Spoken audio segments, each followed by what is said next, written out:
Classes में आप सभी मित्रों का स्वागत है। आइए जो है आज हम असमानता इनइक्वलिटी का जो है दूसरा सेक्शन ले रहे हैं, जिसमें देखिए ये आपके बराबर एग्जामों में एसएससी एमटीएस हुआ, एसएससी सीजीएल हुआ, या फिर बैंक का एग्जाम हुआ, या फिर जो है आपके टीचिंग एग्जामों में भी ये प्रश्न अब पूछे जाते हैं। देखिए मित्रों, इससे पहले हमने वीडियो में समझाया है कि कैसे इस प्रश्न को जो है आप इजिली सॉल्व कर सकते हैं। देखिए जैसे ये जो प्रश्न है ग्रेटर देन और लेस देन, इस पर आधारित प्रश्न होते हैं। इसको समझने के लिए आप ऐसे समझिए कि दो परिवार ए और बी हैं। एक परिवार ए है जिसमें ग्रेटर देन इक्वल टू और इक्वल टू, जिसमें जो बड़ा भाई है, ठीक है ना, इस परिवार में 3 सदस्य हैं और इस परिवार के 3 सदस्यों में जो सबसे बड़ा है वो ग्रेटर है, उससे छोटा भाई ग्रेटर देन इक्वल टू है, और जो सबसे छोटी है वो सिस्टर, ठीक है ना। अगर परिवार ए को लेकर अगर कहीं किसी दो व्यक्तियों के बीच में अगर ये चिन्ह आए हुए हैं, कहीं पे अगर ये तीनों चिन्ह एक साथ आए हुए हैं और तीनों चिन्हों में क्या हो जाए, मतभेद उत्पन्न हो जाए, तो किसकी बात मानी जाएगी? परिवार में जो सबसे बड़ा होगा, ये बड़ा भाई, ये मझला भाई, ये बहन। तो अगर तीनों अगर कहीं पे एक साथ आ रहे हैं तो वह वाला निष्कर्ष सही होगा, क्योंकि किसकी बात मानी जाएगी? बड़े वाले भाई का। लेकिन अगर बड़ा भाई नहीं है, कौन सा है? परिवार ए में अगर बड़ा भाई नहीं है, मझिला है और केवल सिस्टर है, तो किसकी बातों पर जोर दिया जाएगा? मझिले वाले भाई का, ठीक है ना। अगर मान लीजिए यहां से परिवार ए से जो है मझिला भाई चला गया, बड़ा भाई है और सिस्टर है, बड़ा भाई है और सिस्टर है, तो किसकी बातों को माना जाएगा? बड़े भाई को बातों को माना जाएगा। जो मसला जो फैमिली ए में है, जो मसला फैमिली ए में है, वही कहानी कहां पे है? फैमिली बी में है। यहां पर भी 3 सदस्य हैं, बड़ा भाई, मझला भाई और छोटा भाई। अगर तीनों जो है एक साथ आते हैं परिवार बी के, तो यहाँ पे जो है बड़े भाई वाला निष्कर्ष क्या होगा?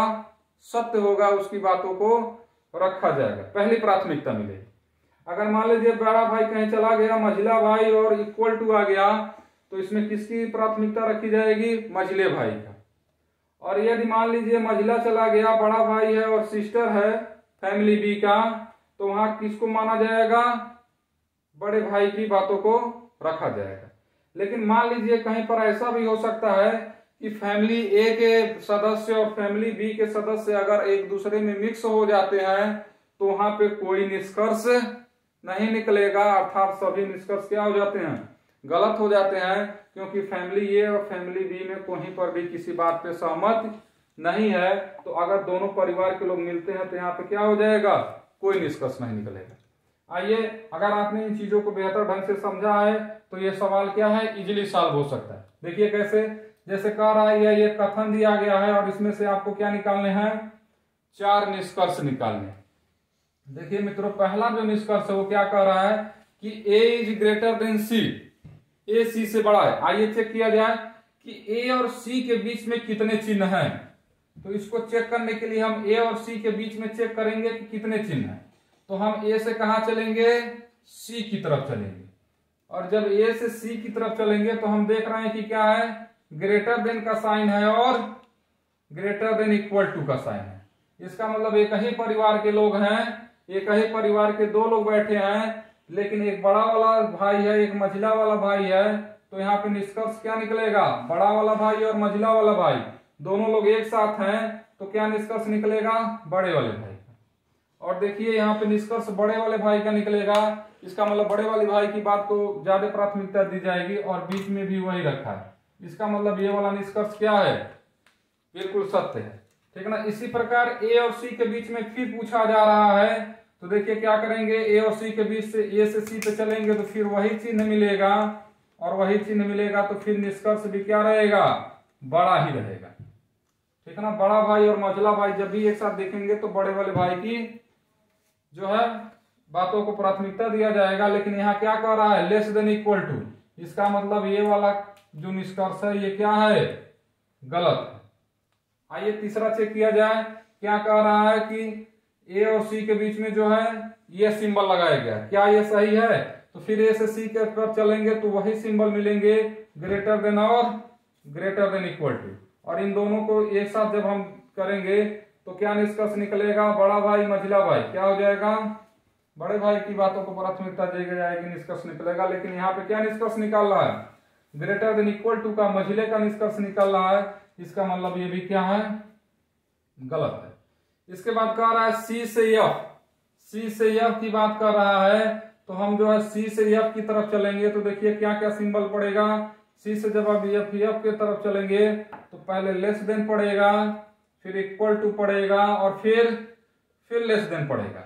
इसका मतलब अगर बड़ा भाई है, फैमिली बी का जो है बड़ा भाई है और फैमिली बी की ही जो सिस्टर है, अगर दोनों एक किसी बात को कह रहे हैं तो बड़े भाई को जो है फैमिली बी को क्या मिलेगा, प्राथमिकता मिलेगी। इसका मतलब ये वाला निष्कर्ष सही होगा।